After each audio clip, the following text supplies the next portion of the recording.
just gonna wait a moment. Are you ready to go? Whenever you want to go. Okay.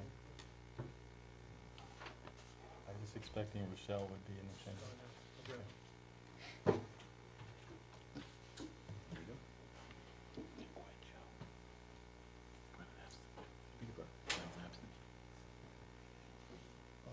Phoebe is absent. Okay. Bishender is absent. Okay. Good evening, everyone. Welcome to the Brookfield Zoning Commission regular meeting for October 27th at 7 p.m. in Town Hall Room 133. If you'll all please rise to the Pledge of Allegiance. I pledge allegiance to the flag of the United States of America and to the republic for which it stands, one nation, under God, indivisible, with liberty and justice for all.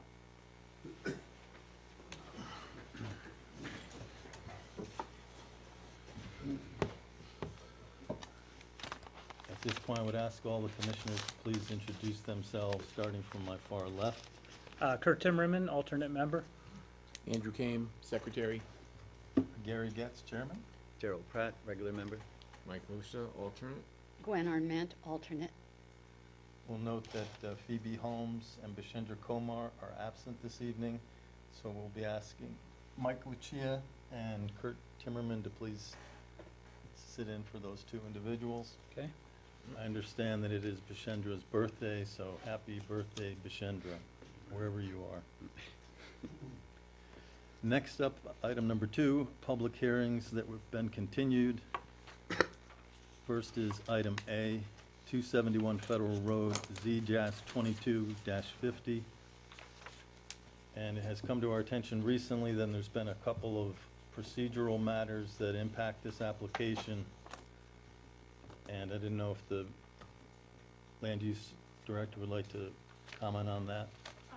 Certainly, Mr. Chairman, thank you. I just, as you said, there have been brought to our attention a number of procedural errors, procedural defects in this application. It would behoove the commission, therefore, to deny the application without prejudice, and that would enable the applicants to reapply, and we would and have the opportunity to follow correct procedure. That would be my recommendation, so that there are no causes to dismiss the application at a later time. Thank you. The chair will entertain a motion to dismiss or deny the application without prejudice for the reasons just cited by the land use director. Someone want to make that motion? Well, I'll make a motion to dismiss, deny without prejudice, the application Z-22-50 for 271 Federal Road. I'll Do second we have a that. second? I'll second Is there any discussion? Do we want to say, for the edification of the board members, what the defect was? Oh, yeah, sorry. Yeah. Thank you, Mr. Chairman. I don't mind, or Mr. Chairman, I'm sorry, if you want to. Please. So the two major problems with it were, with the application were, number one, our regulations, your regulations say that the application has to go to the planning commission for its recommendations, its report, 35 days in advance of the public hearing. That was not done. The second problem was that the applicant, it's the duty of the applicant to file the application with the town clerk 10 days before the public hearing. That also was not done. So for those two reasons, there are defects in the application. Thank you. Are there any further questions? Hearing none. All those in favor of the motion, please signify by saying aye. Aye. Those opposed? Any abstentions? The motion carries. Thank you. Next up, item B, 500A and 518 Federal Road, Z-22-54. And since this is Continued public hearing, I will read this. As our rules continue, this is a continued public hearing for 500A and 518 Federal Road, Z-22-54, which was opened on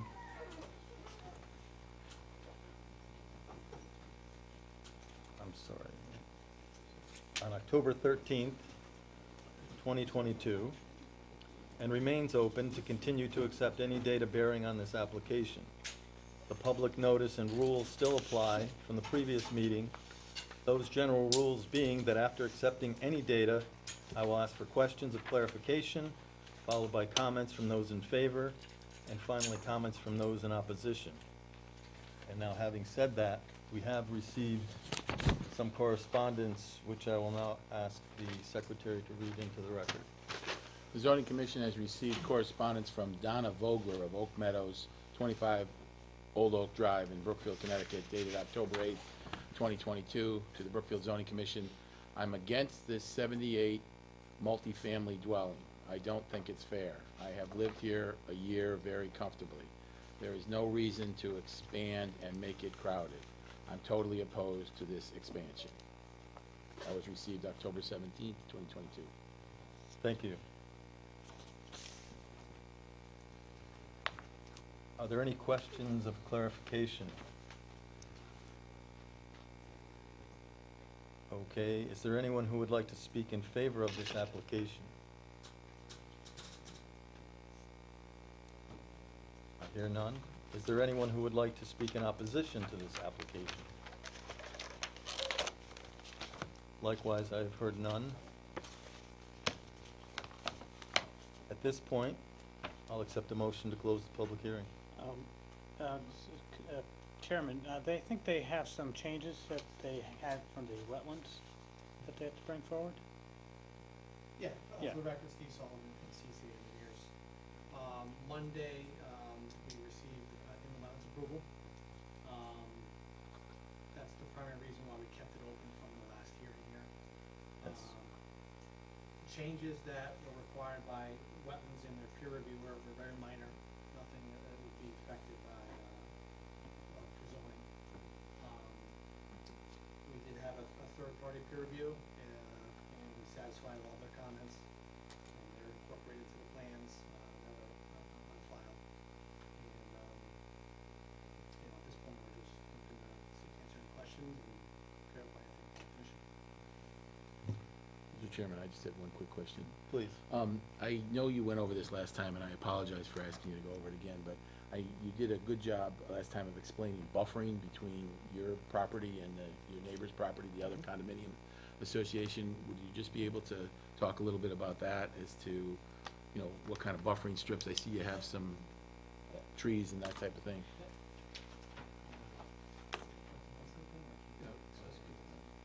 Actually, we can do it from here. Nick Huschak, registered landscape architect, CCA Engineering, 40 Old Milford Road. The buffering in question is to the south of the property.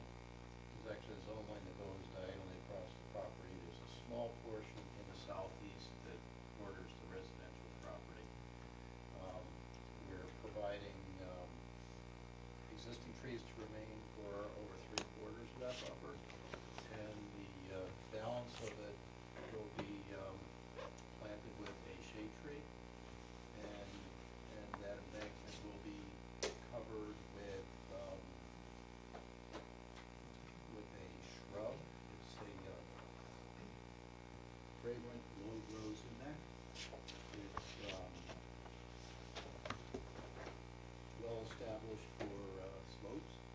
It's ideal for all lighting conditions, for shade, for partial shade, and sun, and it spreads, and it's perfect ground cover for slopes. So that tree plus the shrubs and the existing vegetation to remain constitute the buffer and satisfy the requirements.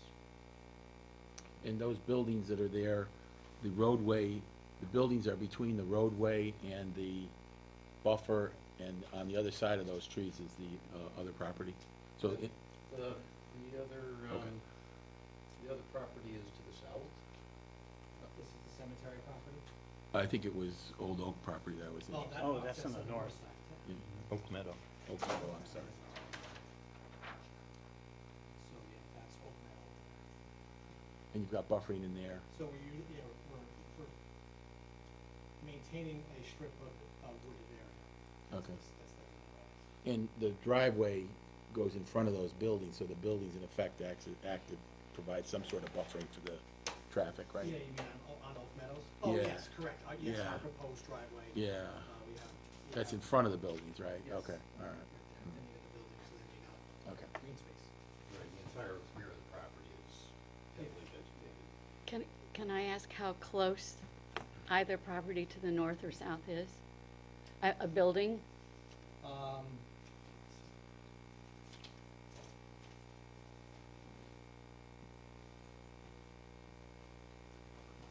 So, you can see this is the Oak Meadow development here, and, this is our northern proposed buildings.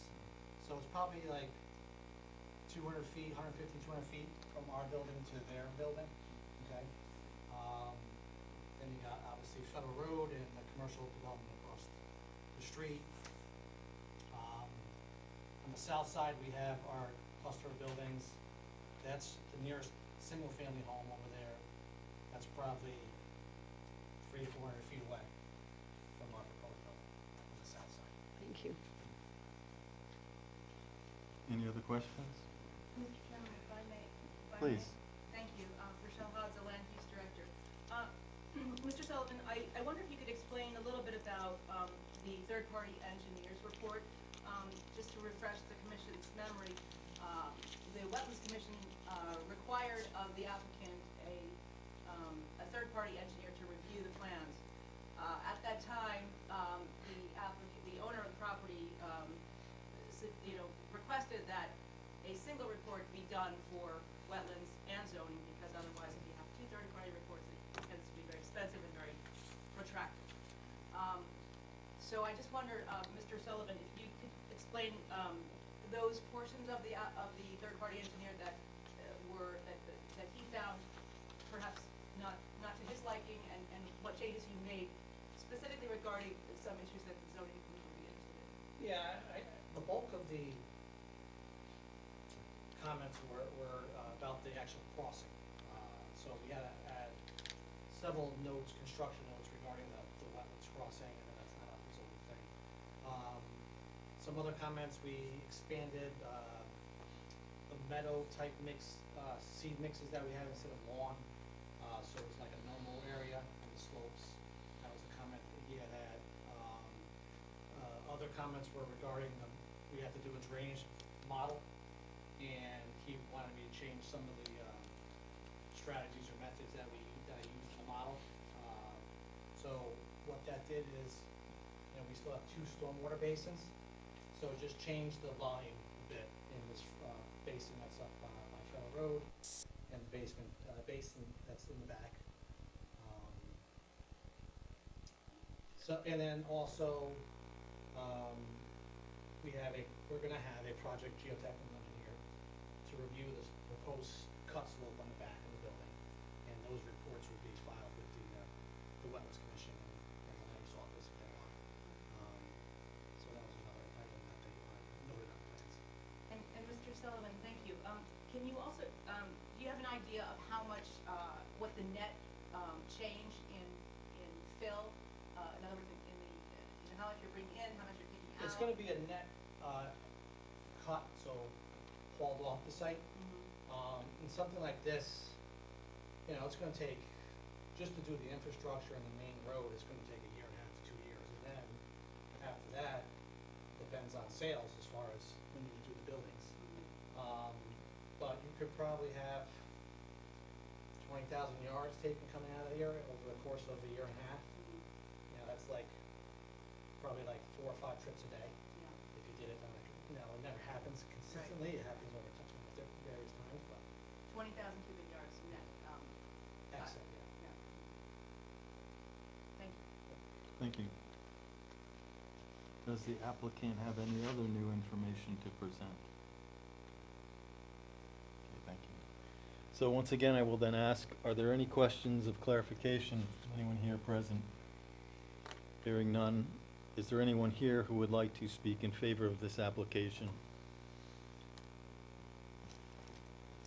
Is there anyone here who would like to speak in opposition to this application?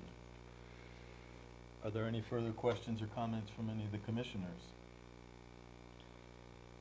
Well, therefore, at this time, then I would entertain a motion to close this public hearing. I'll make a motion to close the public hearing for 500A and 518 Federal Road, application Z-22-54 for Tollgate of Brookfield. I'll second that motion. Motion's been made and seconded. Is there any discussion? Hearing no discussion, I'll then call the vote. All those in favor of the motion, please signify by saying aye. Aye. All those opposed, nay. Any abstentions? Hearing none, the motion carries. At this point, I would also like to entertain a motion, if there is one, to approve the application. I'll make that motion to approve 500A and 518 Federal Road, application Z-22-54 for Tollgate of Brookfield, per plan submitted dated 10/20/22, packet that they submitted. Thank you. Do I have a second to that motion? Second. Mr. Lucia has seconded the motion made by Mr. Timmerman. Is there any discussion? Ms. Hatza, Thank you, please. Mr. Chairman. I just wanted to be certain that, that there was a stipulation that the lots would have to be merged.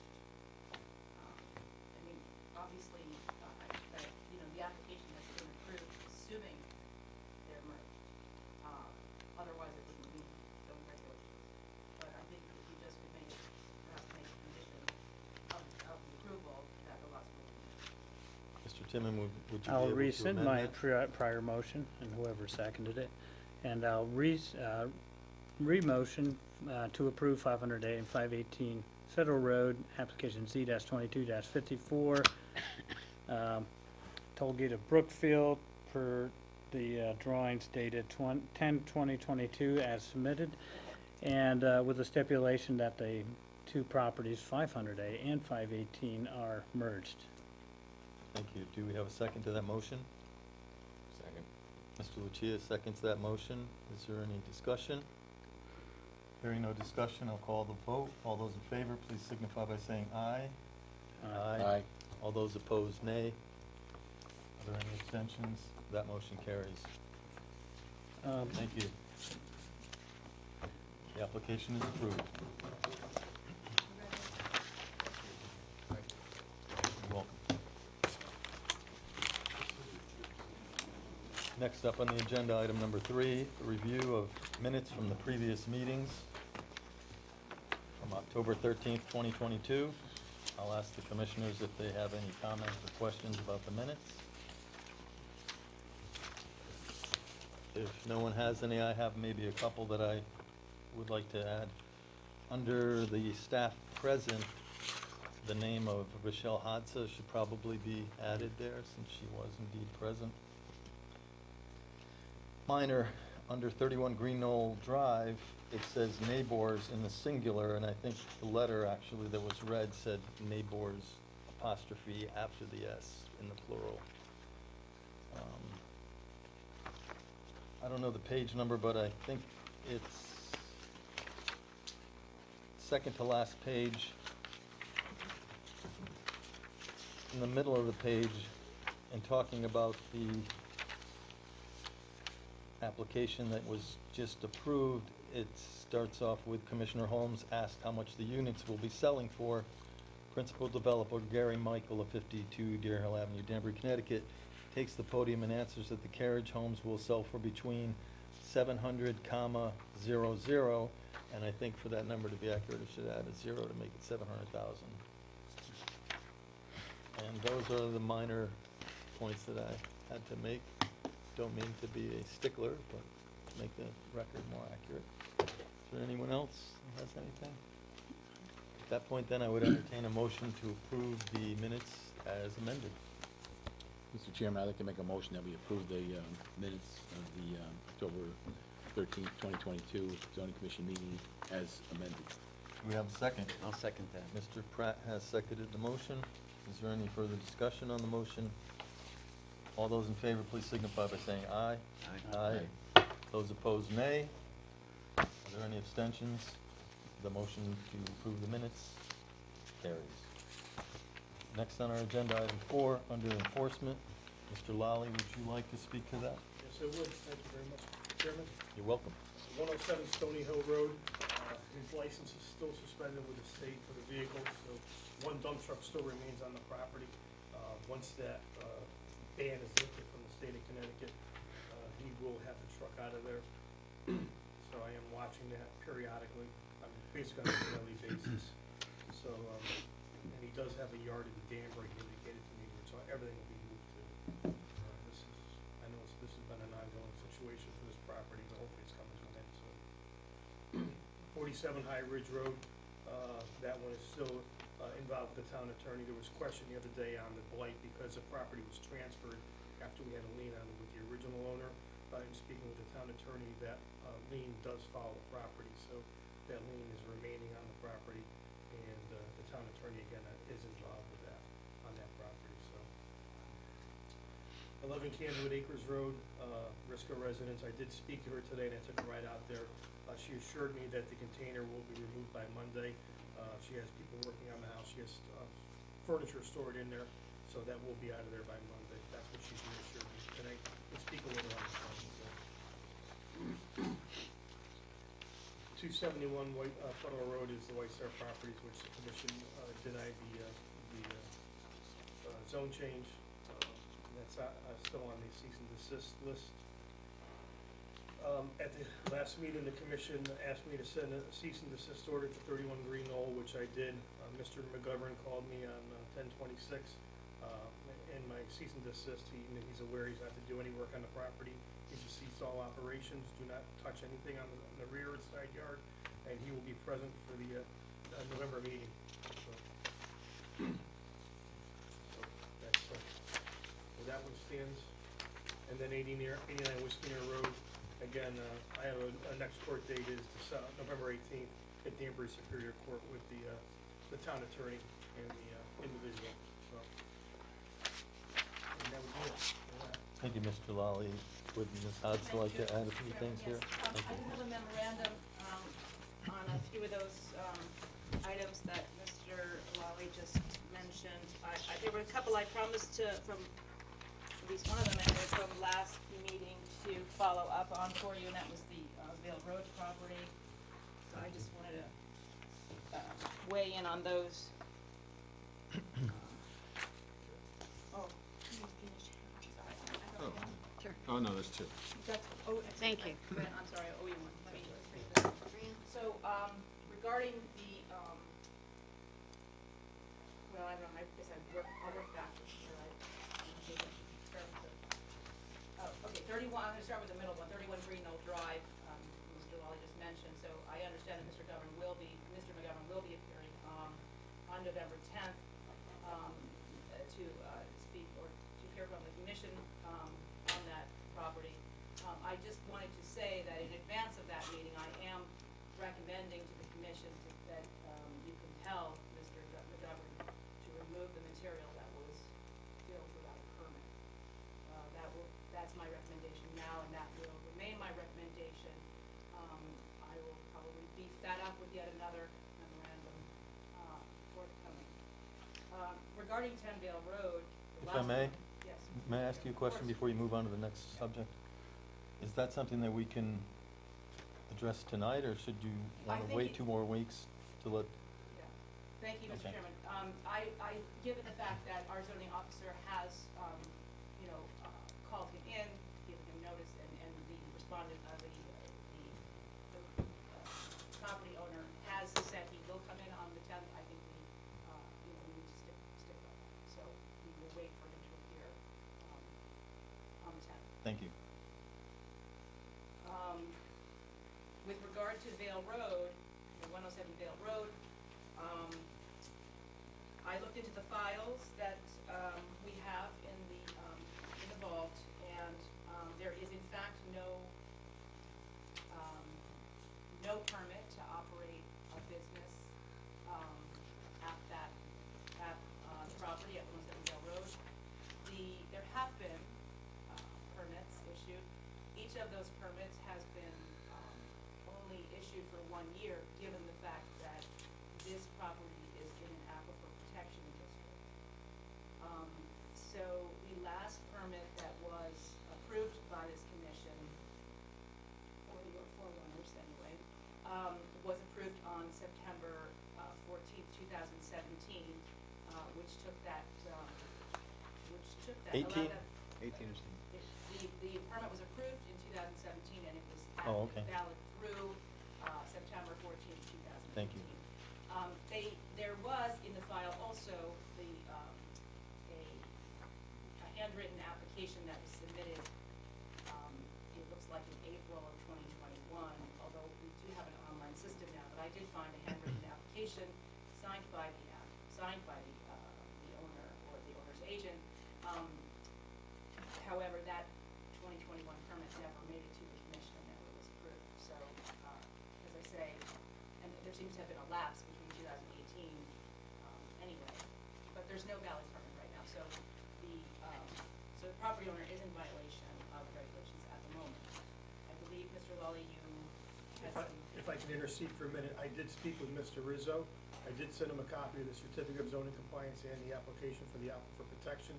He's assured me he will have his secretary working on it, and it should be on the agenda for the next zoning commission meeting in November 10th.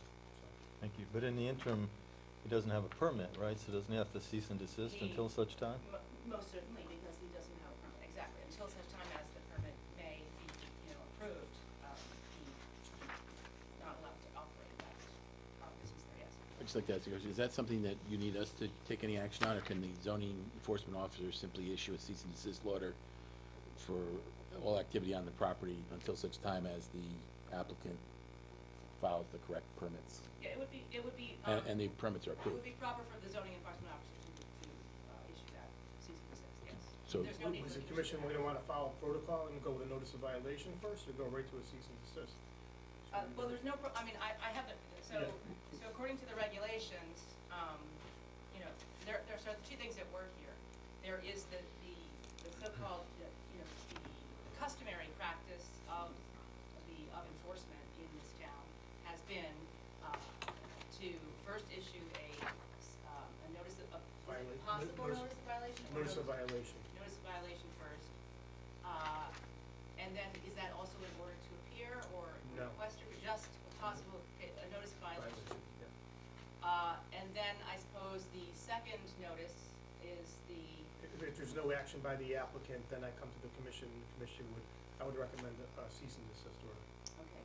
So the regulations, however, say that it is completely within the power of your zoning enforcement officer to issue the cease and desist order. The regulations say one thing, and apparently the practice is somewhat different. In my view, the regulations they're written by you and they should be followed, so my recommendation would be to go ahead and issue the notice of violation and the cease and desist order simultaneously. The regulations don't prevent that. And the applicant has the opportunity to come before the commission and correct the violation, which he's apparently already doing. He's aware of the violation. So in other words, these things are happening concurrently.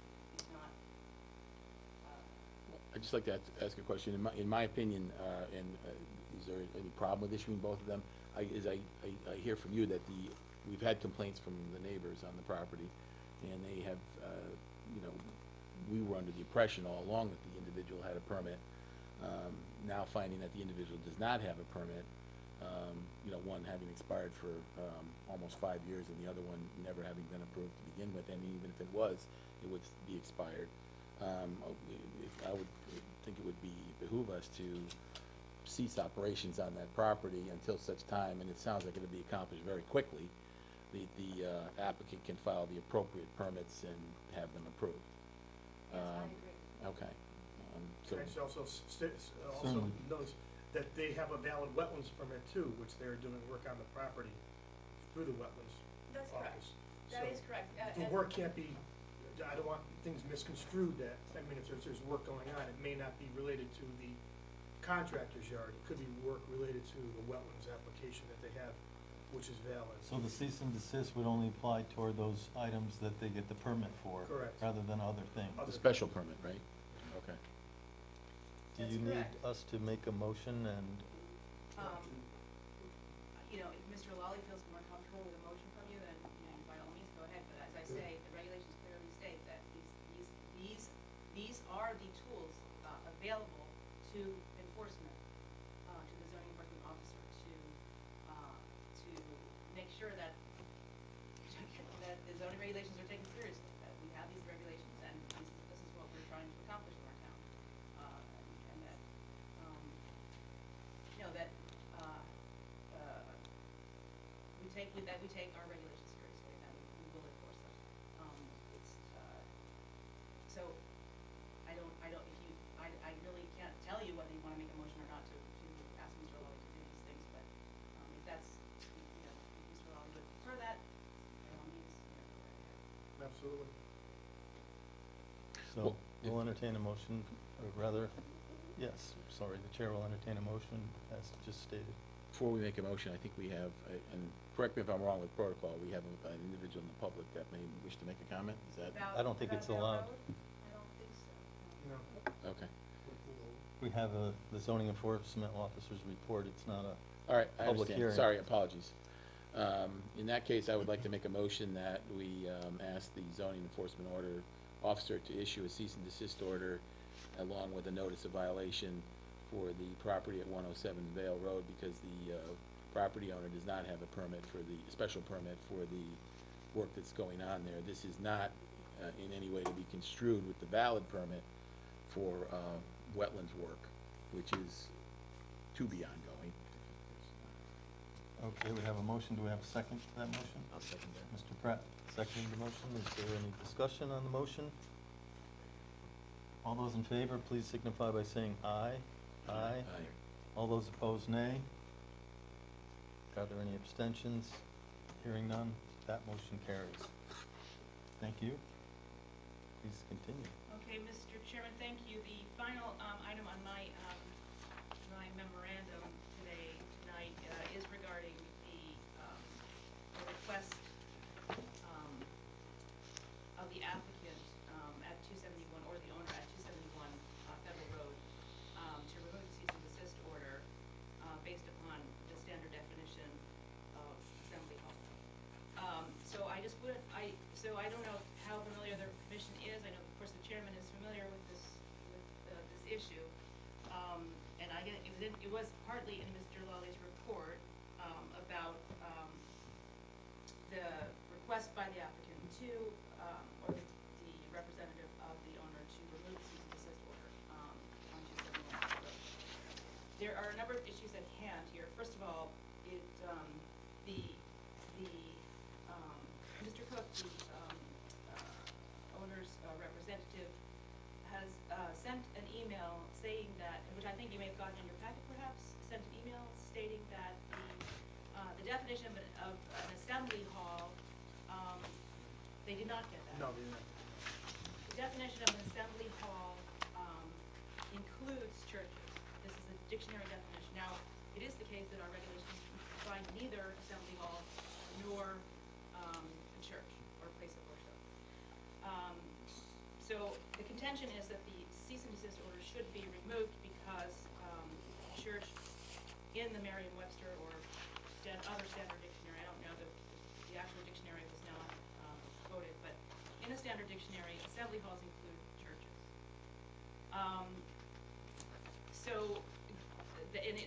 It's because of that the applicant would like to, or the owner would like to, hold Sunday services, at that location, because they are in fact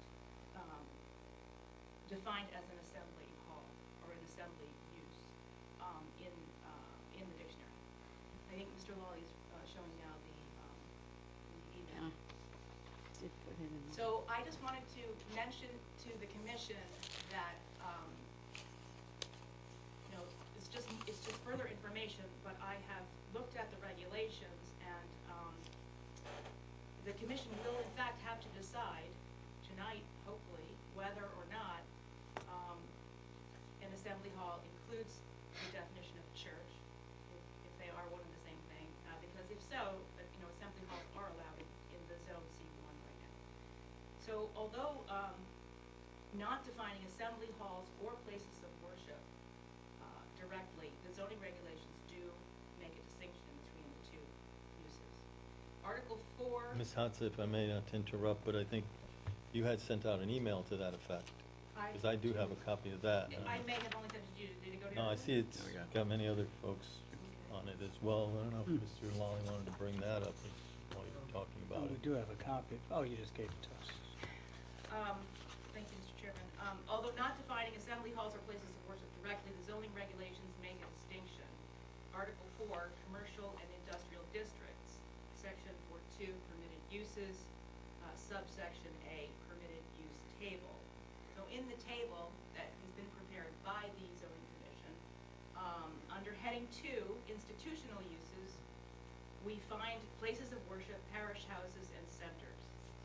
These are not permitted in the regional commercial zone, in the industrial I-1 zone, nor in the corporate park district. So, heading number 2, institutional uses or places of worship, in other words, churches. Under heading 10 of that same table, which is recreation, we find assembly halls and theaters. These are not permitted in the marine commercial district. So while there is no definition in the regulations of church or assembly hall, they are clearly separated in the table of permitted uses. Thus, it seems that the regulations intended to differentiate assembly halls from places of worship and parish houses. Assembly halls are used for recreation, while places of worship are institutions. So I'm just putting this information, as I see it, as I read and interpret your regulations, out there for you to mull over, to interpret yourselves, vis-a-vis the applicant's request to remove the cease and desist word based on the dictionary's definition of assembly halls as including church-type services. Can I just ask a quick question? I believe the cease and desist order was issued because they in fact, operating a church in there. And I believe also that modifications had been done to the interior of the building without a permit. So I don't think that the cease and desist order was issued because somebody was operating an assembly hall there, because I think the previous property was an assembly hall. It was a catering hall. Obviously, people assemble there for recreational events. So I'm not quite clear on what we're being asked to do. I think the cease and desist order right now prohibits people from operating that building as a church in a C1 zone. And also, I believe that there was some improvements that were made inside the building without a building permit. So I didn't actually have a copy of the entire cease and desist order. So does that mean that people can operate the building as an assembly now without us taking any action? But we leave the cease and desist order in place so that they do not continue to modify the building and do not continue to operate a church? Can I speak to Yes. some of this? The first thing is, we do have a section 2.1B, in absence of definitions, that we go to either the state, Connecticut state regulations, or we go to the, what do they call that? Or the state building code as amended. So we do have a path to go for an actual definition of assembly hall. And I think there's a distinction here. Using it as an assembly hall, which it still is, because the owner, that's his use right now. The owner is not the church. The owner is the current owner. And an assembly hall is for having different social events or, let's see, facilities for such purposes as meetings for civic, educational, political, recreational, and/or social purposes. And, well, I had, oh, religious, that's not recreational, religious. And so, as an assembly hall, it should allow any type of meeting, or else we're discriminating against any particular type of meeting, as long as the owner is not the church. I think the distinction we have is, if the church owned it and is saying, yes, we're opening as a church and we're gonna call it this, that's not what they're doing. It's actually the current owner renting out to this church group so they can do their things. I mean, I've done religious service, or I've done weddings there, and I wouldn't doubt that some priest has performed weddings at this place, religious services, you know, one of the sacraments. So that's my take on it. This is still operated as an assembly hall, because that's what it still is. And until someone comes in front of us and says, hey, you know, say the zone allowed it, but someone had to come in front of us for a zoning compliance and say, yeah, I want to make this used as a church, and we are the church, and you know, that's a whole different application. That's down the road. So I'm looking at what's there right now. So it's not that it's a church building. That's not. That's a distinction. It's not the distinction between assembly hall and church building. It's the distinction of what are they doing inside this assembly hall. And I think we have to be careful to not do any, you know, not to discriminate against any one particular use versus any other one. So that's, you know. So if the use isn't really changing, then why do they need to get our permission, if you will, to use it for something that they all along could have done? Well, they're not coming in front of us for permission. The application is to change the zone. To remove the cease and desist because because they church think it's- services were being performed. I think it's because it's improper. Well, I think they think it's improper to cease and desist based on their reading of our regulations. So is it your position that our zoning enforcement officer erred by determining that performing church services there in that zone were not allowed? Yes. It is. That's not to say that I don't think that the sign was definitely not allowed. Because the people there now, they don't own it, right, but they're still performing church services, and you're saying that that's allowed. They're being rented. So then what's the point of having the zone if you could do it? I'm confused. Yeah, I You just don't want to need to make a change the quick, zone then. I just want to make a quick comment. I think that was one part of the impetus of the cease and desist order, was that there was a sign up there advertising that a church was Yes. taking place there, so. And that's improper because Right. you can't have a church there. Right, You but can do stuff there, but you I can't have a understand church. that, but whether you have a sign there and you're having church services, or you don't have a sign there and you're having church services, churches' activities are prohibited in a C1 zone. No, churches are prohibited. Churches are, correct. Churches, not assembly halls. Not doing something religious. I mean, you have to be careful here. I mean, Oh, I there's agree. I federal agree with rules you, yeah. against discrimination. You know, especially religious, race, you know, all the classic ones. But I guess my problem is that there is no cease and desist order against assembly halls. We didn't issue that, or it wasn't issued by the town of Brookfield. There was a cease and desist order to say stop operating as a church at this facility. It would help if, Mr. Chairman, I'm sorry if I may. Please. Apparently nor I have seen the very order you're supposed to be, weighing in on. Discussing. I have not seen it. So if you also have not seen it, then it would behoove the commission to take a look at that and to, see precisely what the cease and desist order, ordered. I don't know myself. I was just simply, weighing in on the definition of assembly hall versus your regulations, versus, religious, gatherings. So, we are discussing here though, use, not buildings, so that, there are distinctions there, of course.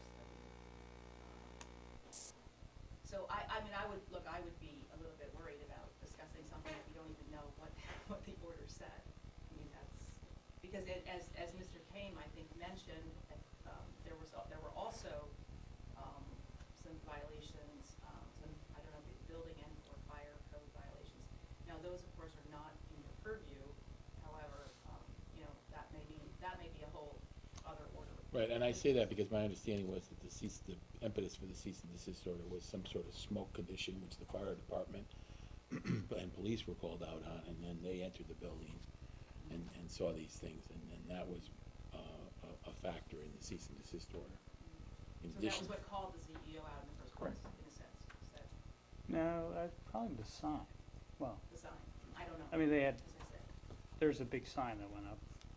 So have you not seen the cease and desist order? And yet you're being asked to remove that? Well, I think the commission, needs to then at least, Review figure it what out we're for the asked next- to yeah, for the remove. see it, and then for the next meeting, perhaps. okay. As the applicant, can I at least say a couple sentences? I don't know, is he an applicant now, or is he As a buyer? representative of the owner, sorry. Sure, unless any commissioner has an issue with that, we'll give you 5 minutes. I only need two, sir. Thank you, Okay. Mr. Chair. You're welcome. First off, you guys, state your name? I'm sorry, Eric Cook, K-U-K-K, 30 Merwin Brook Road, Brookfield, Connecticut. First off, you guys all know from everything prior that's going on, the cost, the prohibitive cost of what's going on here. So what I do want to If I bring may, to the. I don't think we do, so I wouldn't concede that. Oh, okay, because we brought it up last time. It's about $7,000 a week that the owner's losing in rentals. And Because he chose not to rent. Because the renter can't use it right now as a cease and desist for that one day. So that's that. But what I wanted to bring up to this commission, I think it's very important for you to realize that, and I know your town attorney hasn't weighed in or says it's up to you, but I do want to bring something that Kurt has brought up. It is in the federal district court that says even if the town should have specifically excluded religious activity, we're not arguing that the church is there. This is specifically religious activity. The town will have to show how a church would cause greater harm to the town than a civic or social meeting. So at this particular place, we had business after business, Brookfield Chamber of Commerce, Taste of Brookfield. It would be on this commission to show that having religious ceremonies there one day a week is causing greater harm to the town. Otherwise, you're running across discrimination against religion. That's even if the town had in their regulations, which we do not, no religious activity. Here we fall back on the state legal definition, which is religious activity. I think that you need to consider that because these people, it's been cease and desist for quite a few weeks now, almost months, that they're not able to perform an activity that they should absolutely legally be able to perform at this. We're not talking about a church, we're talking about religious activities. That's all I have to say. Is there any questions of me? Are there any questions? Apparently not. Thank you.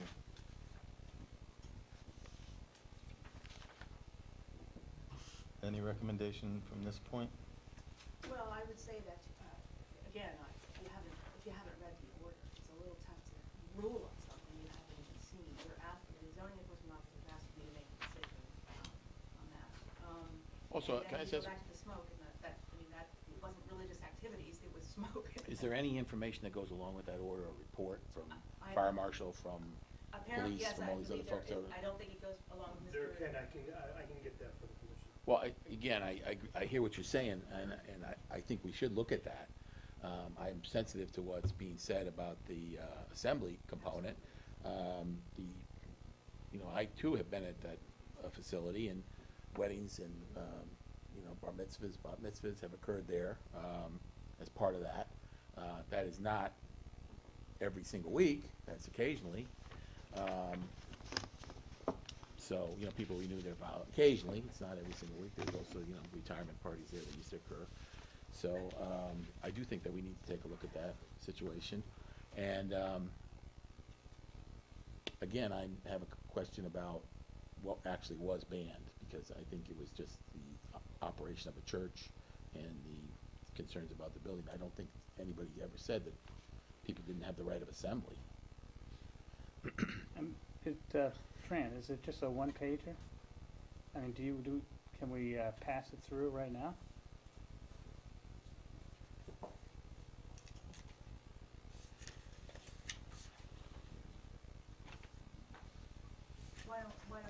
Why doesn't someone read it out loud then? Perhaps the secretary could do that. And if you don't mind, if you would defer to the chair, Kurt? Oh, sorry.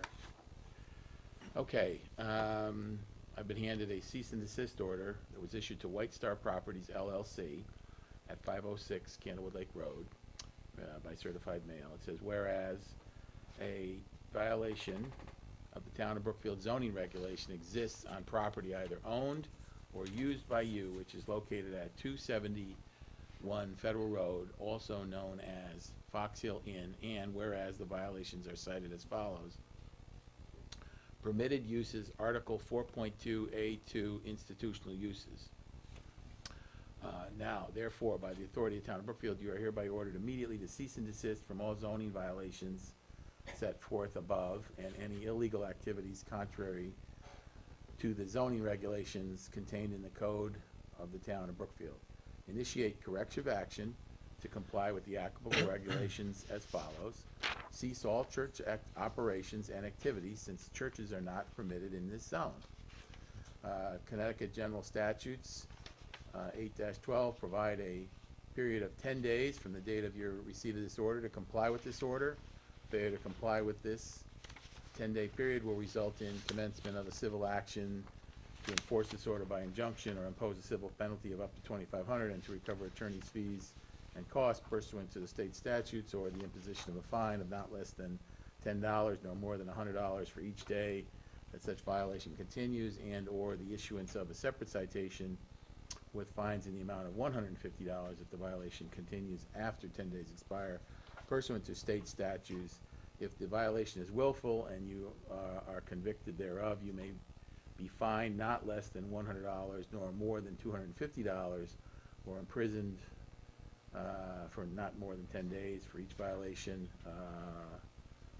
I'm just going to skip over this next part with permission here. If you take corrective action to cure these violations before 10 days, you may contact the undersigned and schedule a compliance inspection.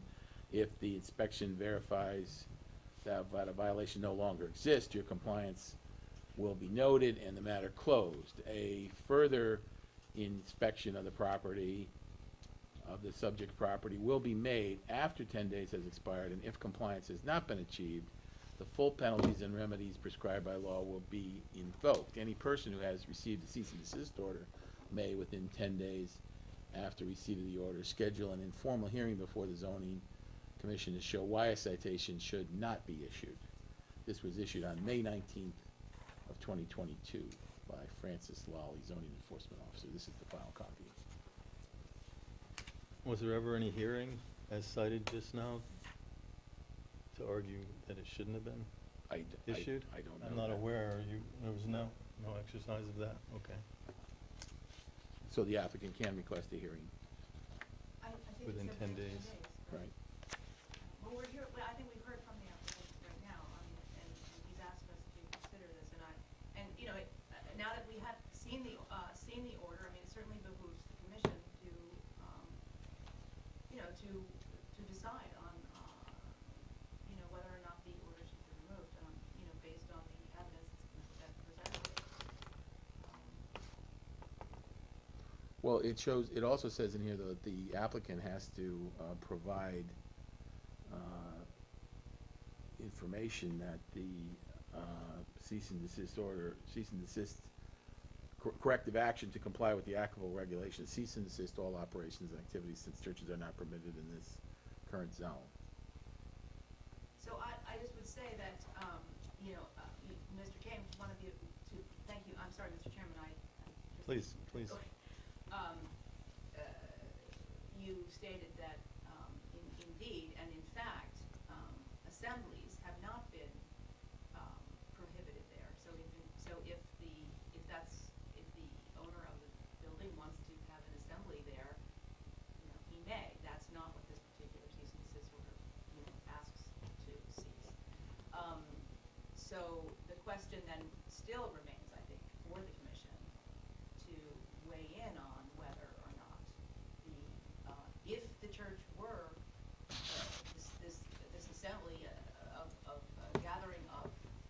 people who are sharing religious beliefs wants to gather there and have an assembly, hold an assembly there, as a recreational activity, then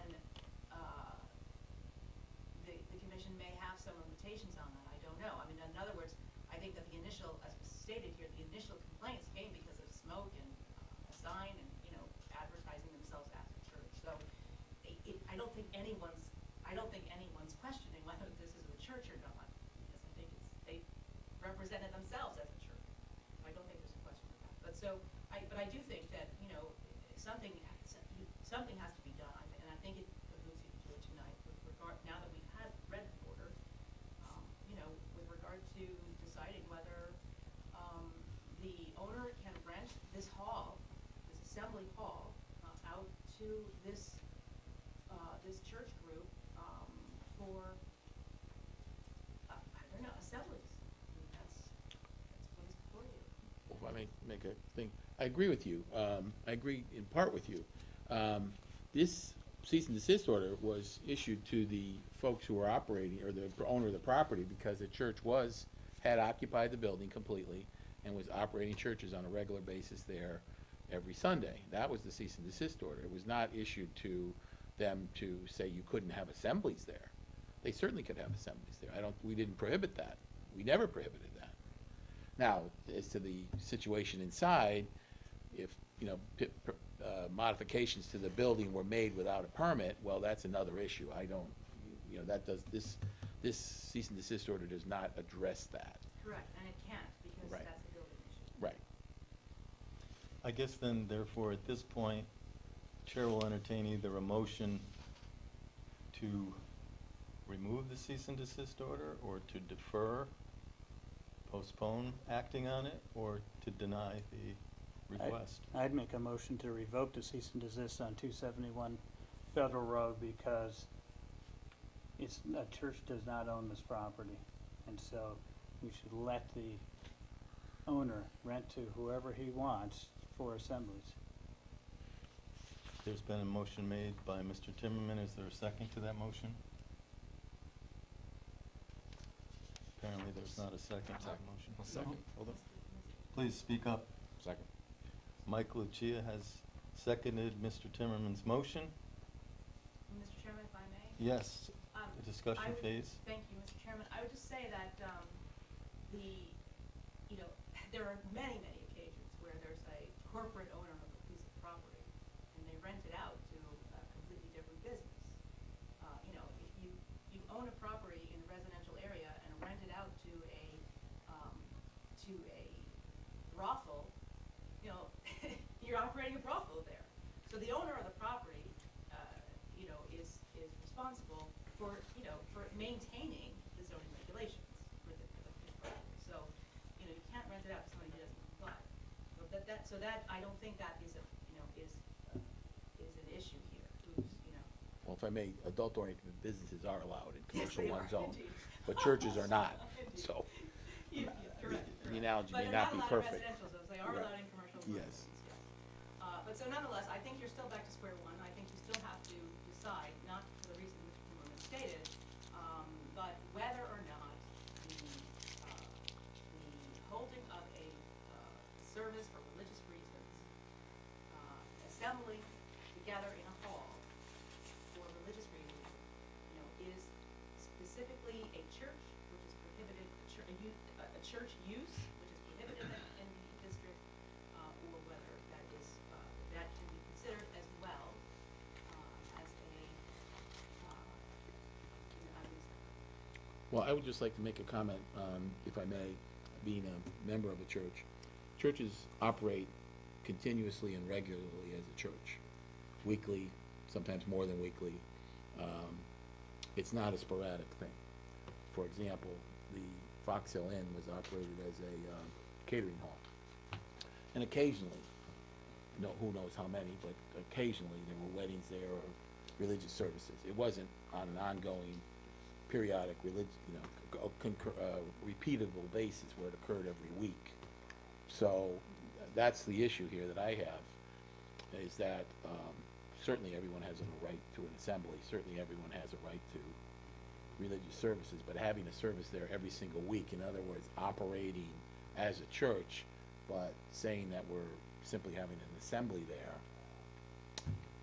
is that a subterfuge to get around the places of worship?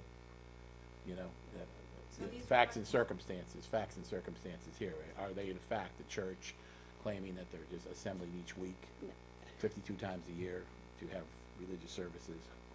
May I Or ask a question? Is it the type of thing, yes, is it the type of thing that just occurs? Well, actually, I'll answer that. Yes, you may. And I'll ask the other commissioners to weigh in, especially those that are in Okay. favor of the motion. How do we know that this wasn't used every week, 52 weeks out of the year, to be rented out for specific activity or advertised that way? I mean, the Candlewood Inn is going all the time with assemblies of all kinds of activities. Weddings, birthdays, whatever it is, but it's going all the time. I live right, I can touch it practically. There's a lot of activity there. So how can we say that this assembly hall wasn't going 52 weeks out of the year? Well, the point I was making was it was going 52 weeks a year if they had renters or people that wanted to use the hall. Mhm. But 52 weeks out of the year, religious services did not occur there. But assembly, I hear you. assembly. Mr. Lucia, did you want to weigh in? And may I say something else? Okay, I'm sorry. please. And with a church or assembly, or a church, as you say, there are many activities in a church. It's not always just praying and a service. There's so many activities. It could be basketball, it could be choir, it could be some kind of lessons. So a church is going all the time too, as a community gathering place. Anyway. Mr. Lucia or Mr. Pratt, if you want to say anything? Yeah, I just consider it like, you know, an assembly hall is like the building, and it can have many uses, weddings, etc., which sometimes are religious. If a group wants to have services once a week, it doesn't seem, I know it's considered different than a recreation per se, but it's no more impactful on the surrounding area than a wedding Friday night, Saturday night, Sunday. So for that reason, I don't think it's, you know, a more damaging reason to have, you know, services allowed in a place like that already is available for people to So you're saying that it congregate. should be okay to have church services? Yes. So therefore, the zone has no meaning, right? Because if it's not allowed and you can still do it, then it's not. They've seen, well, yeah, I mean, to me, the use falls under assembly hall. Assembly halls, you know, before the meeting, I looked up common definitions, and they always say civic, blah, blah, blah, religious, it's always lumped in. Okay. Mr. Pratt, did you want to add anything? No, pretty good. I would just like to say that I take the request to overrule duly appointed town officials who are using their good judgment and experience and knowledge for issuing a cease and desist order is a pretty tall order. And I'm also concerned because it seems that every time we discuss this issue, the rationale behind granting the request changes. Originally, the argument was that it's a church, and a church is a good thing. Then we keep being told about the financial hardship, which I've often heard one of the members here tell us we're not allowed to consider that. But that seems to be an issue that we're supposed to feel somehow is our fault, when the applicant's the one who decided to change the mode of doing business there, not the town. So I'm not closing my mind to this, but I'm certainly not in favor of granting the overriding of the cease and desist order. Mr. Chairman, if I just may make one comment. The cease and desist order was the prohibition of church operations and activities, since churches are not permitted in this zone.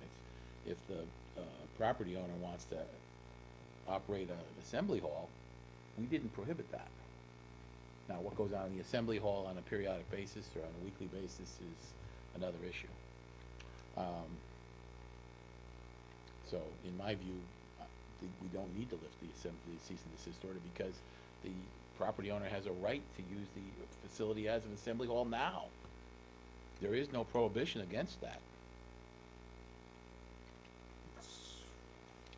Anything further?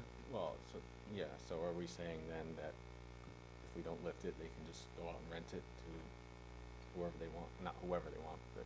They can do banquets again, they can do, you know, whatever they were doing. Well, before. They can have adult entertainment. They sure could. That was occurring there previously, though. Weddings occurred there, which is a religious activity. Bar mitzvahs occurred there, bat mitzvahs occurred there. Right. Weddings or baptisms occurred there. So- Many religious events occurred there, under the guise of an assembly hall, that's true. So are we saying nothing has to happen, they can just go back and do what they want to do? That's this my whole read time? of it, that if they wanted to use the assembly hall for religious services, I don't see a prohibition against that. Agreed. With the issue was that the church was operating and advertising that they were running the church out of the place. So that was what was prohibited.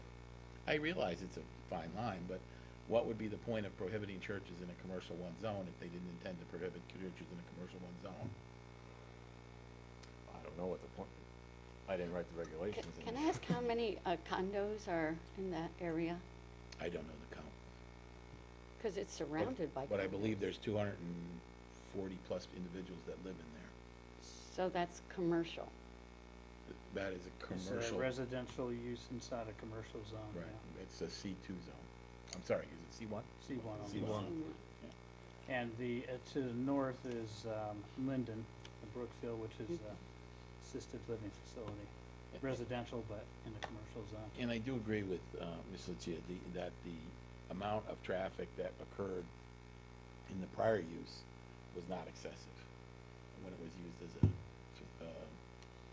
assembly hall, a catering hall. It was not an excessive amount of traffic. Primarily, it was limited to weekends. Right, and this would be similar, yeah. Okay, so we have a motion to rescind the cease and desist order. All those in favor signify by saying aye. Aye. Mr. Timmerman, aye, and Mr. Lucia, aye. All those opposed by saying nay. Nay. Mr. Kame, Mr. Pratt, and Mr. Getz vote nay. The motion does not carry.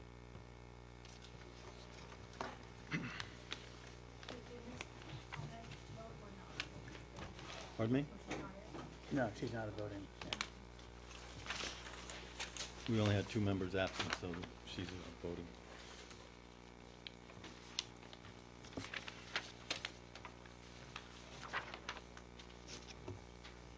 Okay, next item on the agenda, number 5, review correspondence, there is none. So we'll move on to number 6, under old business, possible decisions on closed public hearings. I think the only one we had, we already voted on, so we don't have any further business there. We do have next item, number 7, new business, 355 Federal Road, Z-22-65 Brothers Ventures, Liam O'Keefe, member, site plan modification to add one-way entry drive, stairs to loading dock, and 9 additional parking spaces, along with alterations to parking islands and minor grading and paving. It says here, set public hearing for November 10th, but I think we may not need a public hearing, is that That was correct? in there. That's correct. Did you want to speak to that, Mr. Lally? No, that was just an error with the, Oh, okay. So is the applicant here? Okay, please do rise and state your name and address for the record. Good evening again, Mr. Chairman. The name is Dick Duchek. I'm a registered landscape architect with CCA Engineering on 40 Old New Milford Road. I'm representing the applicant. I would like to make one correction. The applicant is actually Brother Ventures. Oh, okay. Federal Singular? LLC. Yes. Yes, it was incorrectly stated on the application. It is Brother Ventures. plan modification. This is, just to recap, this is the C2 zone. This is office, retail, commercial, and industrial. The site is 2.69 acres. It's on the corner of Federal Road and Delmar Drive. We're dealing with the lower level. This is on Delmar Drive. If I may, Mr. Chairman, Please. plan directly. Thank you. Oh, need to move that microphone right there. Okay, basically, what the applicant would like to do is create an entrance drive, a one-way, it's 14, If I may, Foot excuse me, wide. but can everyone else Yeah, see and what's follow up here? along? Yeah, I got it. Okay, it's good. the same exact, it's up on the screen there. All right, thank you. Basically, this is angled, it's a one-way service entry drive, and this is specifically for deliveries. The purpose of the changes is to facilitate bringing a truck into the loading area. Because right now, it's very tight, and the trucks have been jumping the islands and so forth. So this is to make it easier to bring a truck into the site itself.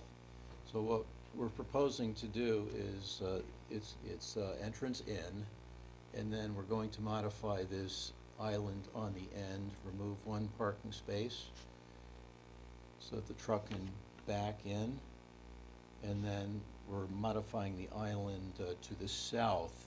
We're cutting back the radius so that it can exit without jumping the curb. In order to do this, there's a modular retaining wall. These are the old style from the 60s and 70s where they also had planters in them and everything else, so it comes out neatly as one piece. So we're proposing to remove that. Also, we would like to create 2 parallel parking spaces here and add 8 spaces for tenants over on the western side of the property. There's a minor rise and grade there. So basically, it's minor grading and paving in order to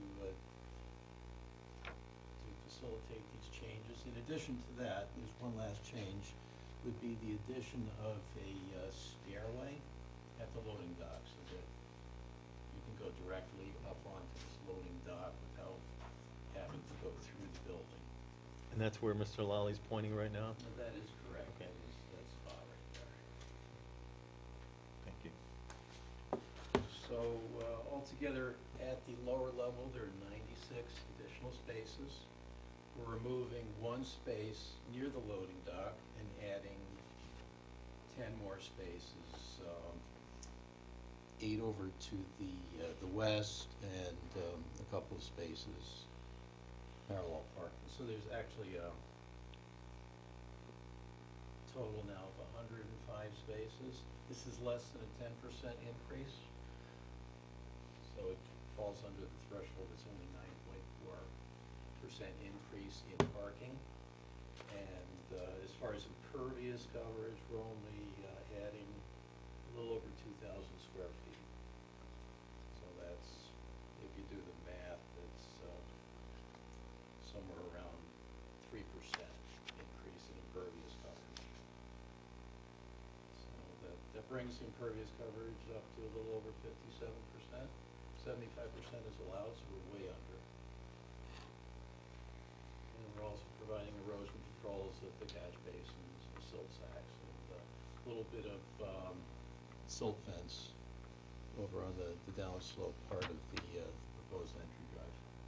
So basically, it's all minor changes, minor grading, minor paving, minor increase in parking. Just to make maneuvering better for deliveries, which is a plus. It's a win-win situation. It's very difficult out there right now, and this is a solution to make it easier. And provide some additional parking. Mr. Yuschak, if I may just point out, I do note that the application says Brothers Ventures Yes, as it well. does. So That's a typo right. maybe, but. And That's where it came from, I think. Right, it was on the proposal for Brothers, and then, it's a typo. That's okay. Is there anything else you want to add? No, before I- any- it's really, it's very simple, very straightforward. Mr. Chairman. Yeah, if anyone has any questions, please. Yeah, if you can explain, so they're gonna be on Delmar Drive, right? Yes. And they're gonna back into that spot, so they're gonna come down and try to back into that spot from Delmar Drive, if I'm looking at it right. Yeah, they're going to, they're gonna come forward, Oh, I follow see. the cursor, and then. Gotcha. They're not backing into I thought they the were backing in stairway, from they're- Delmar. They're more to the left, the actual Gotcha. loading dock is over to the left. So they'll drive down where the new parking spots you are trying to Correct. put in Yeah, and right then now, they back. jumped the curb. Okay. No, I thought they were So- backing in from Delmar, that was a Which bit is a bad mess. situation, and it's really difficult to come into the site at the south and get over there. Mhm. It's just a really convoluted Yep. maneuver to get in there, so this is really just an effort to make life easier and more smooth. Quick question, are you saying Okay. that this improves safety? It does. And, because, otherwise the truck is gonna, it might hit somebody, it might hit a car Mhm. that's parked somewhere. It really is, All I in have a all. question. Please. Is this, for large trailers, 53 footers, or for anything, really? this is for anything. Okay. Mainly SU-30s, like delivery truck. Mr. Chair, Please. one more question. So in the parking spot, that's a pretty steep hill, right, coming down from the top parking lot, if I'm seeing it right? So the one on the left, so with where you wanna put the new spots in. So what's holding that, is there a retaining wall behind those spots or something? Or it's not that bad? No, it's, if you look on the plan, we're proposing at the most a 2-to-1 slope. Oh, that's it? Okay. I thought it was, And no retaining wall would be necessary. okay. Anyone else have any questions or comments for the applicant? Well, at this point, the chair will entertain a motion to approve the application. If there is one. Mr. Chairman, I'd like to make a motion that we approve, application Z-22-65 for Brother Ventures, site plan modification to add one-way drive, stairs, the loading dock, and 9 additional parking spaces, along with alterations to parking islands and minor grading and paving. A second. Mr. Kane's made a motion, Mr. Pratt has seconded the motion. All those, or rather, is there any further discussion? Hearing no discussion, all those in favor, please signify by saying aye. Aye. All those opposed by saying nay. Is there any abstentions? Motion carries. Application carries. Take that out of your head, or you You need this for? Do we have one? We got it. We've got them in our package. I think, well, thank you very much. Thank you.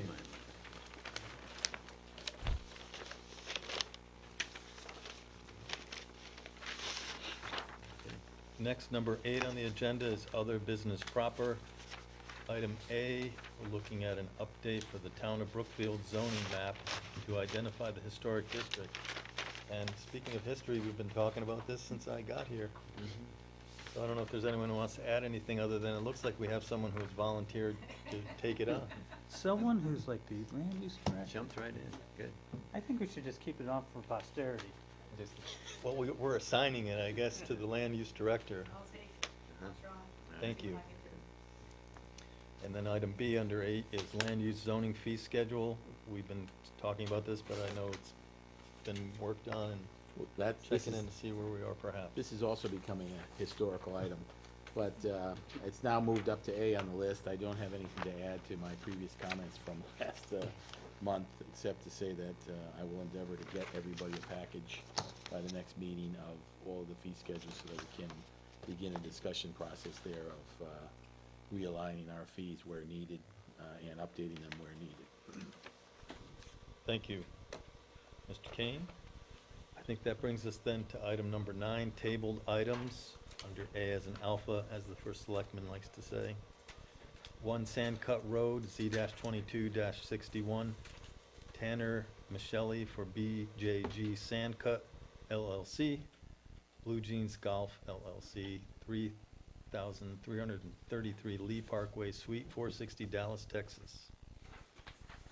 And It looks like we're gonna need a motion to set a public hearing. That's already set. I'm Yeah. sorry, Already Mr. Chairman, set? it's already set, that's why it was Okay. tabled, I guess, from last time, but it needs to stay on the agenda, so we. So we're noting that the public hearing has already been set, and that date is November 10th, 2022. That will be our next meeting next month. And then that brings us to item number 10, commissioner comments and informal discussion. I see the hand of Mr. Kane. Sorry, Kurt, I didn't see you. No problem. Mr. Chairman, with deference to Mr. Timmerman, I'd like to hear what he has to say next, but I would just ask that I see some members of the public are here, if they'd be afforded a few minutes for public comment. Well, we don't have public comment on the agenda, I realize that, but Mr. we Chairman. can certainly show some latitude, and if You there's can add it people, by two-thirds vote. that's okay. We're open to doing it, I think, and if anyone would like to speak at this time, please just rise, come up to the podium, state your name and address, and we will give you each 5 minutes. And we'll hope that the issue is relevant to what we're considering. Hi, thank you. You're welcome. My name is Mike Stout, and I live at 33 Green Knoll Drive, and this is my wife Vicki, she lives here as well.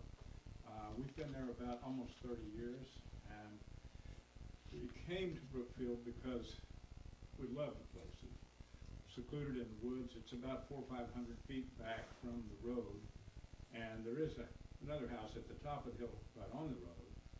That'd be Green Knoll Drive. And we thought that we wouldn't ever have to worry about the woods. There's about 300 or 400 feet between the houses. It's heavily wooded, and so it was quiet and peaceful, and the sounds were always muffled, and you couldn't see the neighbors, and so we really enjoyed the place. And then we got a new neighbor, and he decided to put a landfill there. And he cut down the forest, and it's just really ugly. The whole front of our house is glass. There's a picture window larger than this screen that looks out over what was the forest, and now it's garbage dump. Or I mean, it looks like a landfill. Pieces of stuff sticking out and so on, and big chunks of old buildings, and it also rolled down the side of the hill, even a time or two onto the driveway. Our driveway, there's about a 30 or 40 foot buffer zone there that's also wooded, and that's full of garbage and trash and debris, and so the whole place is really ugly now. And I would like to ask you, and I think you've heard, unfortunately, we had the grandkids and the son-in-law was late, so we're a little late, but we would like to have this landfill removed and have it as best as possible forest restored. I know you can't. It was old growth hardwoods, you know, it's not gonna, a couple 100 years to grow it back, but at least maybe it could be wooded in some way where it would be sort of pleasant looking. Right now it's really ugly, and we're very disappointed. We've spent, you know, half of our lives paying for a house we hope to have, and now we're really unhappy living there. So just appreciate your help. I think the purpose of the zoning laws are to prevent this sort of thing, and in this case, unfortunately, it has happened anyway. Does any of the commissioners have a question or comment for this gentleman? I do. Mr. Stout? Oh, me? No, he's Oh. Mr. Stout. Oh, getcha, yeah. No, you looked at me. You're You said Mr. Pratt. I'm like, wait a minute. Mr. Stout, the trees that were cut down, were they his trees, your trees, in between trees? I'm just curious. Maples, oaks. No, not kind they are, but whose property did he cut, did he? Well, they're on his property. Okay, yeah. His, That you his can't, yeah. property extends down to 35 or 40 feet in front of my house. Yeah. And it was, you know, a wooded area. And so it's not so much, well, I mean, I don't know why he would want, it was a beautiful forest. But it's that he then brought in, I'm estimating, but somewhere between 10 and 15,000 yards of fill. Oh, yeah, no, we saw the pictures. I mean, you don't And have a to lot of convince it, us a there. lot of stuff. And if Agreed, it were just, agreed, yeah. you know, just. I just care about the trees, that's all. I just didn't know But- if they were yours or his that he cut down.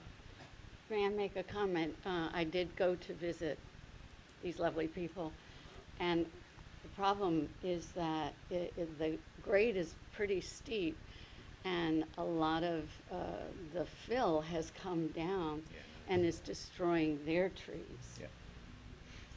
I get that. I'm just curious about the trees. Mhm. If I may, I did want to make a question myself, unless someone else has one. I don't want to cut up in front of anyone, but if I recall, I'm going from memory, so please forgive me, but the owner of the property who was given a notice of violation when he spoke to us, I believe at one point when asked about silt fencing, he brought up your name as if you were, told him not to put it up because you didn't want to look at it, and kind of left, at least me, with the impression that you were okay with the changes, at least at some point. Or was that an inaccurate, or is my memory incorrect? Well, I heard him say that, and the discussion was, and you could frame it that way, I guess. He dumped this fill, which is, I call it demolition material. I mean, it's just full of all kinds of demolition stuff. And he dumped it all along the side of his house, right up to the edge of my property, and the slope there is probably 45 degrees, 50 degrees. So 90, 100%, very steep slope. And a lot of this stuff tumbled down onto my property and continues to. A concrete block or a brick or something will roll down the hill out of this mud pile that what was, you know, I mean, so my position was, he said, what, I said, this is ugly. This is, I don't remember the exact words, probably can't repeat them, but I said it's ugly. And and he said, well, I didn't know you didn't like it. I said, well, of course I don't like it. And he said, well, I'll put up a silt fence. And I said, no, that's not what I'm asking for. I'm asking for you to take it out, to put up a, you know, a properly designed retaining wall, make it, you know, architecturally, aesthetically appealing. And he just laughed. So, yeah. Please. If I may, sir, I have just one question. You indicated that the trees were cut down. At a previous meeting, we heard that the trees were cut up because of damage from a microburst storm. Are you telling us that perfectly healthy trees were removed as part of this process, or? Lost, probably 50, 100 trees. Okay. The microburst tore up 2 or 3 trees. We had a lot of trees, you know, but it thinned out the forest some. And on his property, there was one large tree that was actually on my property that fell over his house. And it was an oak tree that was probably 5, 6 feet in diameter at the base. A crane came and took it out. There were a few other small trees that were knocked down. But just to be clear, that the trees that were removed from the property were not just simply trees that were damaged by the Most of them microburst. were really nice, old, really healthy trees. And every time he would cut one, I would talk to him. I said, Scott, please don't cut any more trees. And he said, this is my property, I'll cut every tree off that I want, and if you keep complaining, I'll cut them all the way down to your property line and fill the dirt down. And that's what he did. Well, he left about 25 or 30 feet at the end, but that was after I came and he received some, you know, a violation and a cease and desist, but he told me he had to extend it back another 20, 25 feet in my direction because I came down. And he said, if you go back again, we'll just move it all the way down. I believe that you said the trucks came in from New Jersey. One of the neighbors said they saw a New Jersey plate or a sign. I didn't see that. That's probably the case, but there were hundreds and hundreds of trucks. And I don't think they all came from the same place. There would be, one of my neighbors said 30 trucks lined up on the street. And another one said at least 10. I heard every one of them dump and bang, and it was all day, every day, starting at about 7:30 in the morning until about 7 at night, and bulldozer clack-they-clack, and it was, honestly, I was in shock. I just emotionally had a real hard time handling it, but it's done now. If I may, I just wanted to ask one or two more questions. Sure. When this was presented to the commission, it was linked with the macro burst as if there was a connection, but it appears that most of this activity has occurred in the past year to year and a half with all this fill being delivered, or was it continuous from the micro burst of like 5 years ago? Okay. I mean, Scott told me that he was planning to bring in dirt from well before the micro, but I mean, I knew he was planning to bring in some dirt and put a backyard in. I didn't know he was planning to put in, baseball diamond, a golf course. I mean, I just thought he was gonna, and I didn't really have an objection if he, I didn't think about it. But when he got, and some of the damage, he may have filled in a couple of holes where there's a tree or something because of the microburst, but a very small amount. But he really got, I think he finally found some on the free dirt. That's what, I think he was looking. I'm just giving you what I think, but I'm certain that he didn't start this because of microburst. Yeah. That's just not true. Well, thank you. That's kind of, I was just curious about that.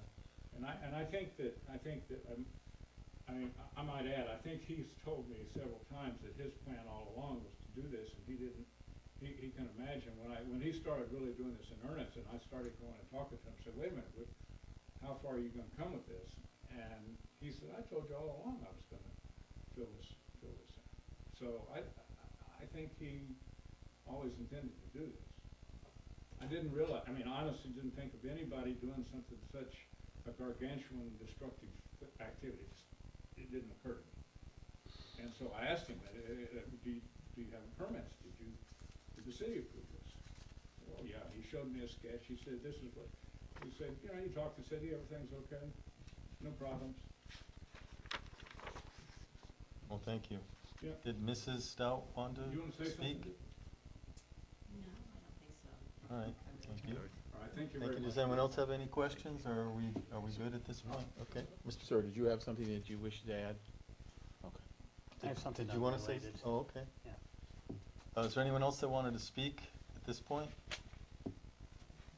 Okay, you just wanted to say something, Kurt? Please. Or Sort Mr. of a Timmerman. house, thank you. Your name's too Mr. long, I'm Chairman. sorry. I know, laughed at that. just call me Tim. When we approved 128 Federal Road, there was and normally we also put in for a bond amount. We approve a bond amount, and we missed that. So I just wanted to, make a motion to set a bond amount for that property, so, because they put it in their packet, and we normally, Oh, okay. we normally set that by motion. Did you want to say anything about that, Kurt? Because you normally, Fran, It was a big you packet. got me that's all. confused now. I know when the approval letter went out, the bond was included, the bond amount was included in that. Yeah, It was part of yeah. the package, that's all. Yeah, If the commission wants to make a motion to incorporate that out. To make it official, by all means. yeah, because then, down the line, we have to then close it and recommend for the selectmen to release the bond, or, that sort of thing. Yeah, Mr. Chairman, if I may. Yes, Ms. Hodson. My clarification, an understanding of the process. So when you say it was, quote, in the packet, is that what you're saying? It was What does like that the last mean? page What does of that the submitted drawings that they submitted to us, So they submitted the drawings and this included their own bond estimate. They estimated. Yeah, the bond bonds estimate. themselves. So usually, they were aware of it already. Yes. But no one No made one a said- motion to include that as a. That's what I mean, doesn't the zoning Well, enforcement that's the officer difference. usually recommend, and then we approve, and it goes to the board of selectmen? That's for release, yeah, really. Okay, that's for release only. Yeah. But, So, just so- Mr. Chairman, that's their estimate, and we can say, yes, this is what it is, or we can make it different if we don't believe their numbers or something, but they're usually, they're professionals. And that way that's like one of the stipulations, or they know there's a bond set on this, according to their estimate. well, for the record, the total amount of the bond on this piece of paper that apparently was included in the package is $5,593.50. I have no frame of reference on this. That was for the, well, we have a motion, so I would do we make a have a motion. second? Well, again, my question, I think my director might be indicating, do we know that that's the correct amount? So. It seems like a very large project. Yeah, so Mr. Chairman, if I may. Please do. I am not an estimator of bonds, and it is the case that in the absence of the town's own engineer or third-party engineer, hired by the town, some other expert, the commission does have to rely on the applicant's information. And so The they experts that provided are at hand. Correct, and so they have provided that figure, and that may be sufficient, I don't know. I guess what my concern was that, you know, if it wasn't done at the time of the application, Can we add it they after? have no idea that we're even meeting tonight regarding this issue. Hmm. I mean, I mean, just procedurally, it makes me a little worried, because I don't know if that's, they have no idea that this is part, like a stipulation Yeah. of the approval. If I may, who would we normally look to tell us whether that number's accurate? The applicant? You'd have to look to the applicant, again, as you mentioned, because we don't have any other professionals involved in this. I mean, the commission could say, so if, you know, if somebody had some kind of expertise, they could say, you know, look, I'm a contractor and I know that for a fact that this is not enough to cover this or this. So that, you know, that could certainly be, if it had some expertise. If it seemed wildly wrong, you know, you could say we want a third-party estimate on the bond, what the bond should be, something like that. But for the moment, my concern just is that, you know, if it wasn't made part of the motion to approve the application, they have no idea we're even meeting about their, you know, their application now and trying to impose a bond. I mean, they may have been completely amenable to it, they provided it. Right. It was part of the application. Yeah, they, It's part of the application. but it's just their estimate. Well, if I may make a suggestion, I agree, it was part of their application, we approved the application in its entirety. I think it's simply, a question of clarification at this point, and I would ask if there was someone in your office that could send them a letter saying, oh, by the way, your application was approved, and this was included in it, so it was Where's the approved. money? Yeah, It was- basically. It was ipso approved facto, with this as part of the We approved the application. application, we've approved that. Yes. So we don't even So- have to vote on so, it. It's already been agreed to. They would go through the bond process at that point. And So, that- Mr. Timmerman, just to clarify, then you're bringing this up because it wasn't mentioned at all last time? is that That's right. Right. It was in the package, and I'm like, normally, I mean, historically, we've mentioned something about it, but, and then, you know, simple words like, you know, we'll accept their estimate or something. And historically too, I don't, and Fran, maybe you can speak to this, I don't think we've had a problem with bond estimates from Artel or No. any of No, the we haven't. professionals. No. Yeah. So, Mr. Chairman, again, if I may, so Fran, Mr. Lally, you would, how would, the bond is posted before they start construction? Correct, yes. And so, are they aware of the, or what, how would that normally be handled? Or would that have been handled by Nina?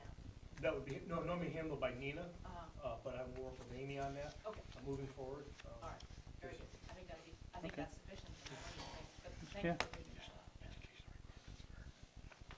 Yeah, this would be a good time if you'd like to do that. I just have one more item, and please, I think we made a little slight error here, and I'm asking for a little cooperation on this one.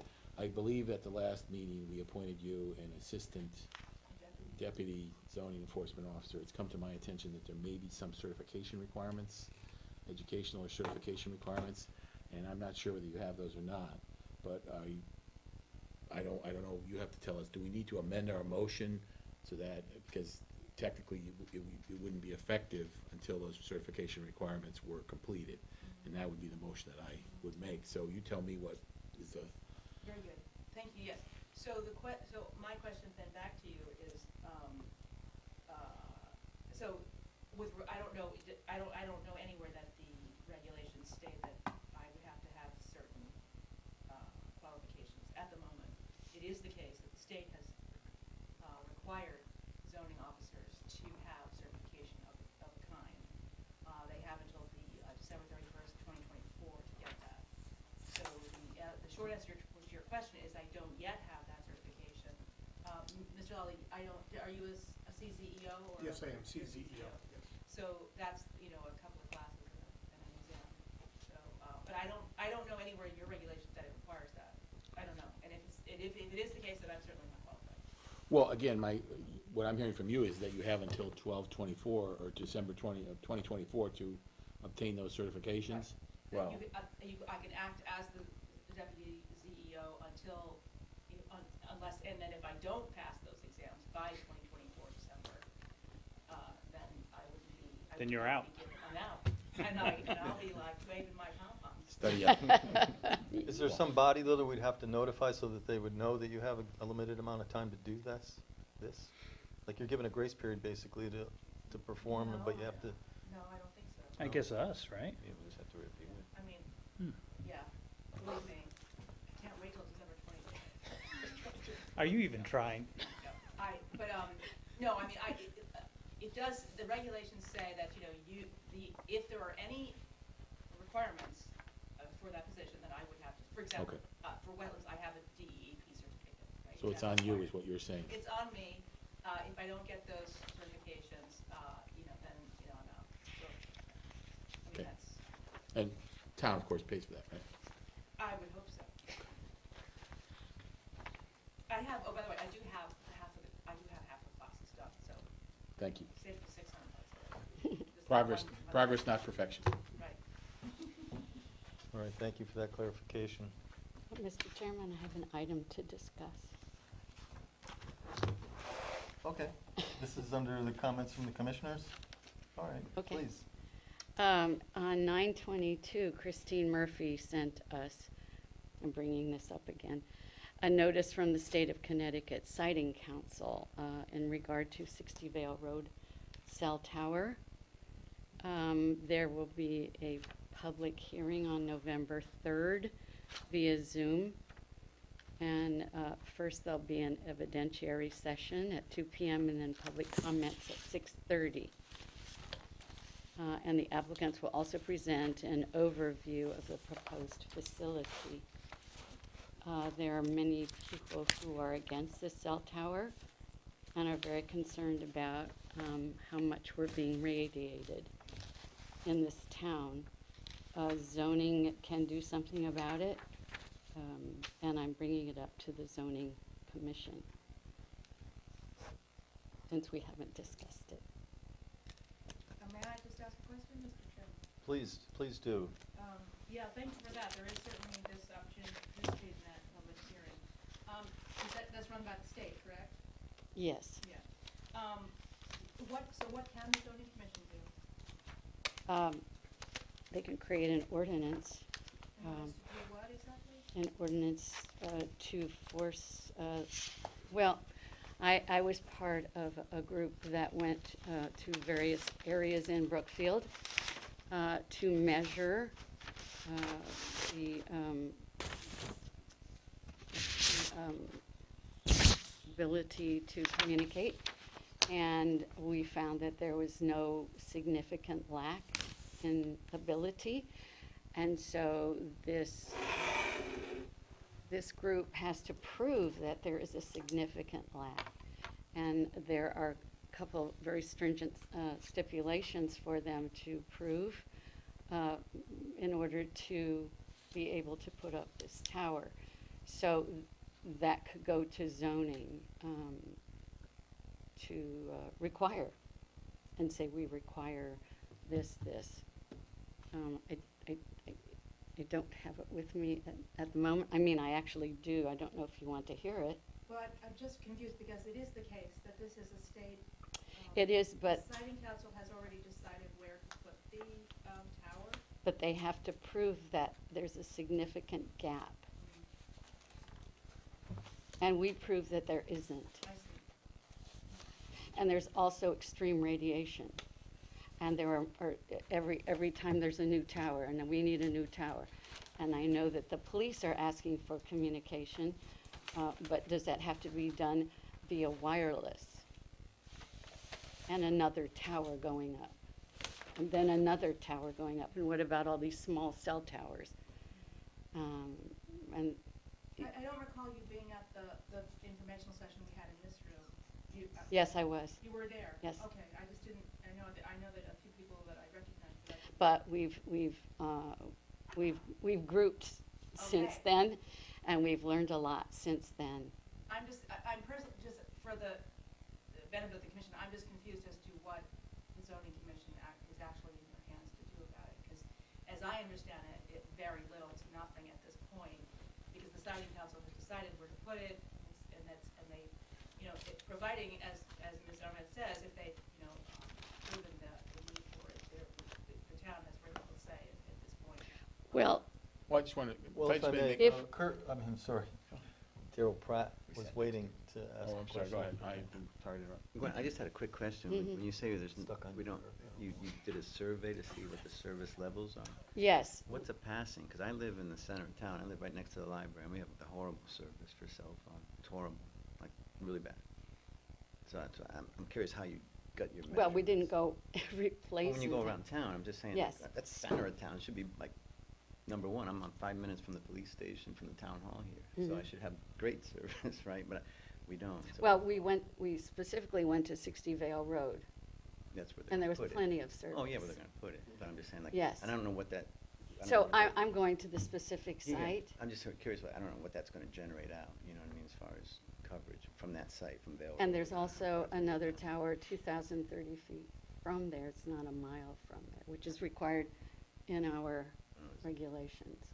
Well, I So don't it's think already our written then. regulations are actually valid, because Well, neither is the Telecommunication Act of 1966. But if we draft something that complies with that, we have the power to handle the applications. Well, I just want to say that, am I next? Okay, I'm Yeah, sorry. sure. The reason that the cell phone coverage is very good at Vale Road currently is because of that other cell phone tower, which is in Bethel Industrial Park, and actually covers quite a bit of southern Brookfield and also covers 84. Now, I believe just this tower that's being proposed is specifically just 5G. Additional usage, all usages, okay. Well, again, there's one within less than half a mile away. And I also believe that there are cell phone towers, boosters, whatever you want to call it, on top of some of the utility poles going up 84. So, So just for clarification, and I, probably this could go on all night, but, and I don't have an opinion one way or the other about, you know, I don't know anything about that. All I'm trying to understand for your benefit is, and I'm trying to, and I've been doing research, you know, if you have power at all to enact regulations that can prevent or regulate in any way, you know, this stuff. But just going to the point, just to clarify, the cell phone, the communications tower that's being proposed, that's before the state right now, at Vale Road is a tower. It doesn't purport to hang any particular kind of Gs on it. No any generation. I mean, for all we know, when generation 6 is here, it'll be hanging 6 on it, build-outs of 6.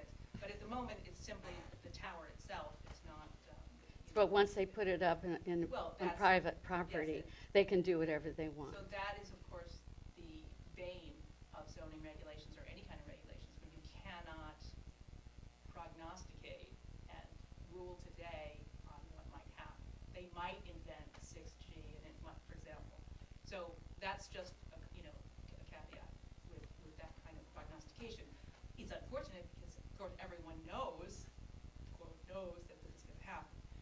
But, you know, we have to be cautious of certain things that we think are going to happen, and, you know, or that we, you know, ways we want to speak that may not be proper. So anyway, I can try to, you know, get a little more information about. Well, if I may, I was gonna propose something and ask if it's appropriate, but perhaps in the interest of focus, Ms. Arment, if you could put together like a summary and then a plan of Absolutely. action of what you want us to do, because I think Absolutely. it's an interesting and certainly a topical subject that affects us all, and many people are very interested and motivated by it. But as our esteemed land use director pointed out, we could probably debate this all night, so if that's a I'd be suggestion, if happy to that's put appropriate, information. and I also someone have thinks it isn't. a lawyer who probably would be willing to speak to us, who works on this all over the country. Oh, and Mr. Chairman, you Yes, know what? Mr. Timmerman. You got it. I'll forward what the Westcog has written about this whole thing, and what the zoning commission can do, and what the selectmen have to do as well, or what they can do. Sounds very relevant. thank you. Thank you. I'll take a look at it, thank you. And may I say that it has been, a moratorium has been placed in various Yeah, in Easton, parts for of, example. in Easton, in Mayapack, New And it's a York. moratorium on what exactly? Well, 5G. On And 5G, so- right, not So on there's the cell precedent. tower. Yes, there's plenty of precedent, Okay. plenty. Westcott? Westcog. Anyone else have any questions or comments or bones to pick? I'm done. Any other members in the audience have anything they want to You could put finalize the or cell add? tower out in my front yard. And Just you make sure could there's not a lot of fry. dirt around it. Split the place up a little. You're an instigator. Well, at this juncture, better off perhaps with the what next you- item is a motion to adjourn. I'll make that motion to adjourn. I will second it. Okay. All those in favor, please signify by saying aye. Aye.